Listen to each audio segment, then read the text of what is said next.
Good morning, good morning, good morning. So, today is Friday, and I am coming on to give you guys your leadership nugget for today.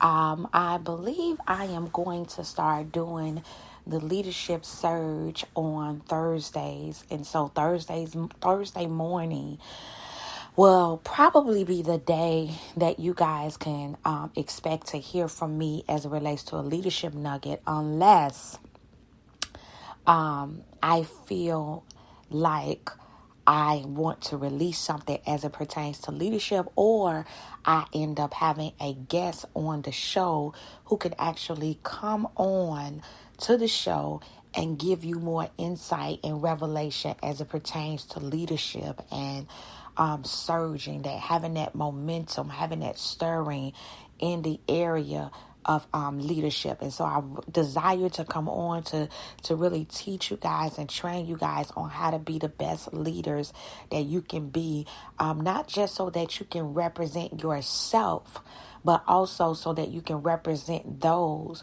who have entrusted you with some level or some measure of authority. That is the key word, authority. Authority is entrusted to us by a particular person. And so God, of course, we know grants us some form or measure of authority, but then there are also places like our places of business, um, the companies that we worked for, whether we are volunteering at a place, whether we are at a Boys and Girls Club, or whether we are in ministry, there is a measure of authority that's entrusted to us. It's called delegated authority. And that authority has been placed into our hands so that we can fulfill the role of leadership that we stepped into. Without giving delegated authority, you really don't have a right to really execute any type of leadership abilities over a particular group of people if someone haven't given you delegated authority, or your followers haven't granted you some measure of access to them. We know that leadership is influence, and so when you don't have a lot of influence, then one of the things that you have to do is exercise your leadership muscle. I say leadership muscle. You want to exercise that. You want to get out and you want to network, and you want to not only network, but the most important thing is becoming what it is that you desire to drive. And so if you're the type of person that wants to push and wants to drive people to becoming a better leader, then you yourself have to become that as well. And so I wanted to just hit on one key nugget on this morning, and that's frustration. Frustration is one of the key components that will really cause you to step out of the very thing that you so hate. One of the things that we often say is that we don't like dysfunction, or we don't like when things are not organized or in order. But can you imagine not liking or always getting upset when things are not in alignment, but yet you're out of alignment? I want you all to think about that. That is so important when it comes to the area of leadership, because sometimes we get so frustrated at what it is that we don't like, that we allow that frustration to cause us to begin to function in the thing that we're agitated or frustrated about. And so I've seen where some people will get agitated and they'll get angry and they'll get frustrated over the fact that somebody was operating out of order, and that same frustration will cause them to demonstrate a behavior of disorder. And so we have to be careful not to allow frustration to drive us into a place that we hate. If I don't like it, I'm not going to allow what someone else have done to dictate my behavior and cause me to step out of alignment with my character.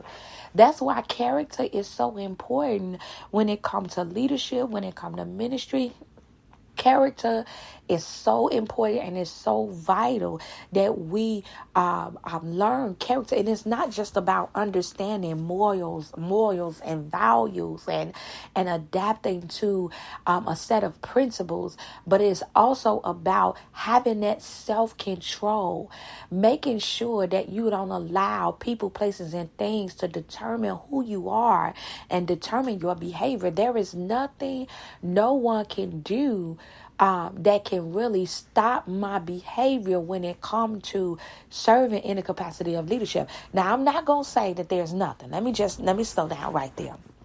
Because for one, I have children. I have 2 children. And one thing that I know is this.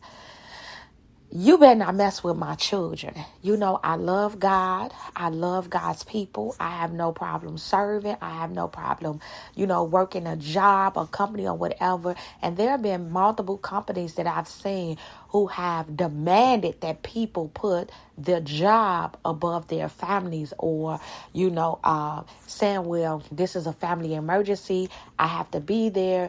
And I've literally seen where managers is like, but I need you here.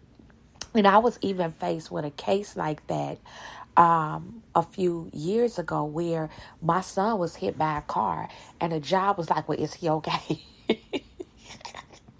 Because, is he okay? I mean, do you really need to go? And it's like, whether he's okay or not, he's been hit by a car and he's only 10.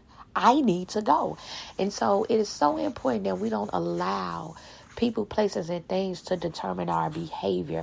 Just because you're angry don't mean that I have to be angry. Just because you're upset doesn't mean that I have to be upset.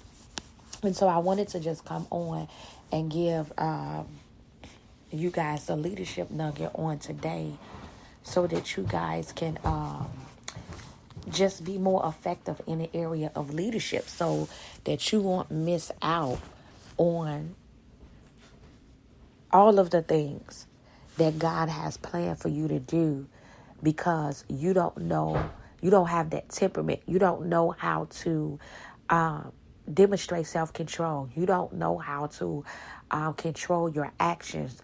You don't allow frustration to come in and destroy what you're doing and what you're building. And so it's also, and I'm going to get ready to close, but I'm going to say this.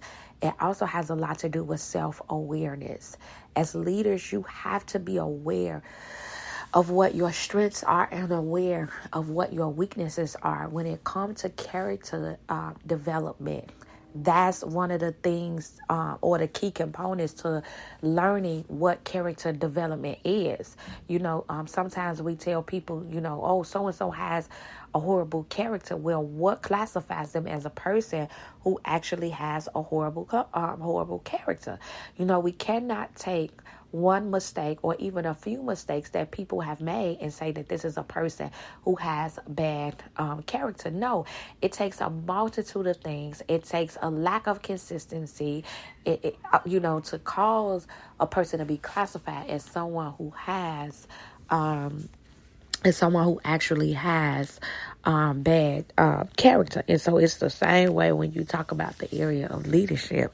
When you talk about the area of leadership, man, it can be it can be detrimental to leadership. One mistake doesn't define who you are as a leader as a whole.